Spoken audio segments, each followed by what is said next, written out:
In the previous video, we saw how to build a hierarchical tree. Now, we are going to apply this to a real example. Our illustration involves a dataset of meteorological data. The rows or statistical individuals here are 23 European capitals.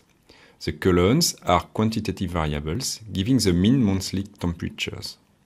These have been calculated and averaged over 30 years. So, for example, in Amsterdam in January, on average, it's 2.9 degrees Celsius. This value of 2.9 is the mean over all the days of January and over 30 years. We have therefore 12 variables, one for each month of the year. And added to this, one qualitative variable corresponding to the region of Europe the capital is in, north, south, east or west. We are going to construct our hierarchical tree using only the temperature data.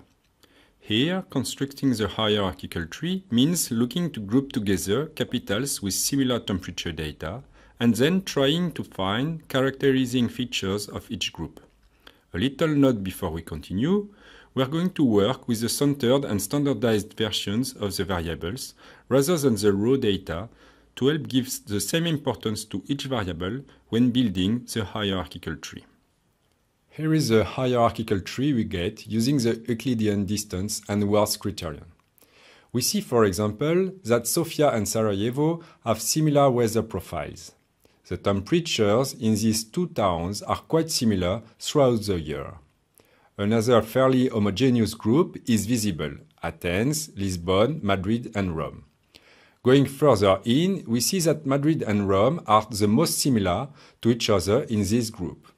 We can also get an idea of the distance between cities and groups of cities. In the bar plot at the top right, we show the evolution of the inertia for different partitions. Let's have a closer look at this plot. It shows the loss of between-group inertia when we group together two classes. More precisely, it shows the loss of inertia when moving from 23 to 22 classes, from 22 to 21, and so on, right down to moving from two classes to one. If we calculate the sum of the losses inertia, we get the value 12. 12 corresponds to the sum of the variances of the variables in the dataset, because here we have 12 variables and they have been centered and standardized. Thus, by taking the sum of the losses of between-class inertia, we indeed find the total inertia, which is 12. Let's now try to understand what each bar in the bar plot is telling us.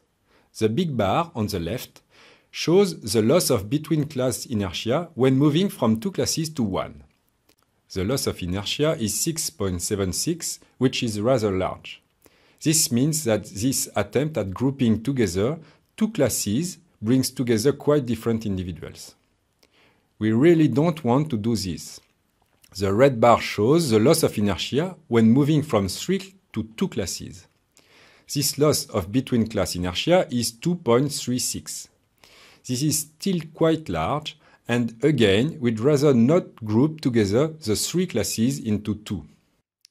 Looking at the plot from the other end of the scale, we see that moving from 23 to 22 classes, from 22 to 21, etc., involves very small losses of between-class inertia, so these groupings are quite acceptable.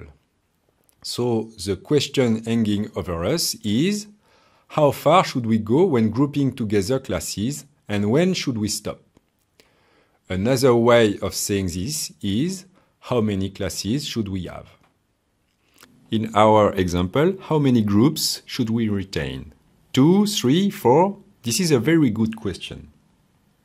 If we choose the cut here in orange, we end up with two groups. The between-class inertia, as we've seen, was 6.76 as compared with the total inertia 12. This means a ratio of between-class inertia over total inertia of 56%. Thus, by separating the cities into two groups, those in green, Athens, Lisbon, Madrid and Rome, from those in orange, Reykjavik, Moscow, etc., we recover 56% of the information contained in the dataset. We are tempted to call this a raw but relatively useful two-class summary of the data. But what should we compare this 56% with? Well, we could compare it with the percentage of variability found in the first PCA dimension in this plot. This represents around 83% of the information in the dataset.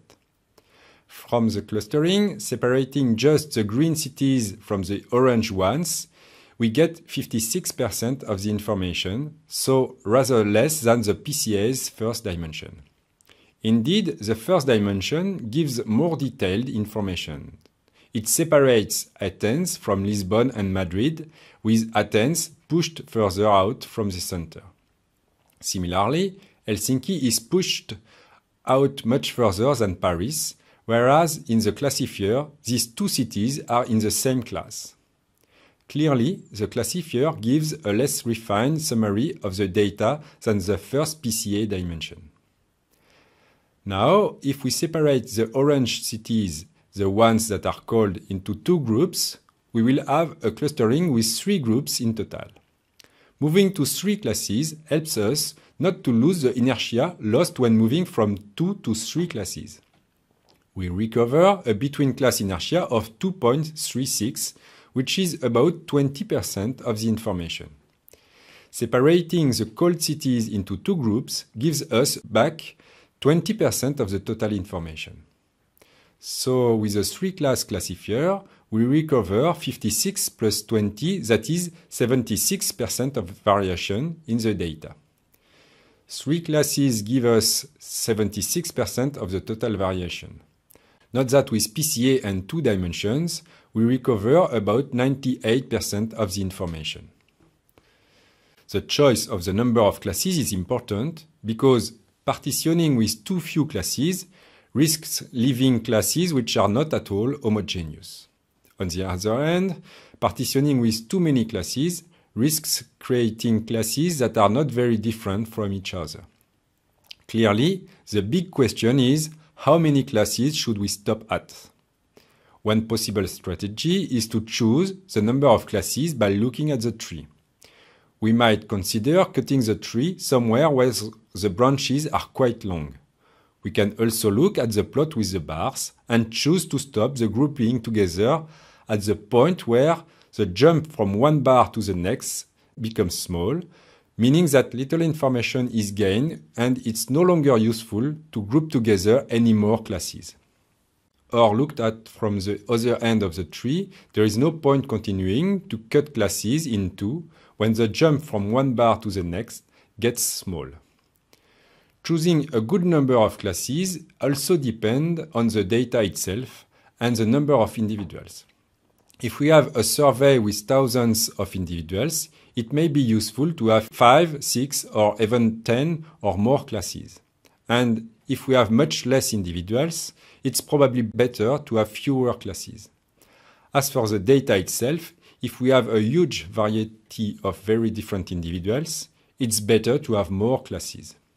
When all is said and done, the most important criteria is perhaps, after building the classes, can we interpret what they mean or not?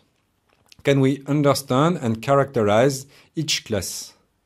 It's useless to divide a class in two if we don't really understand what it is that makes each class different from the other and similar within its own members.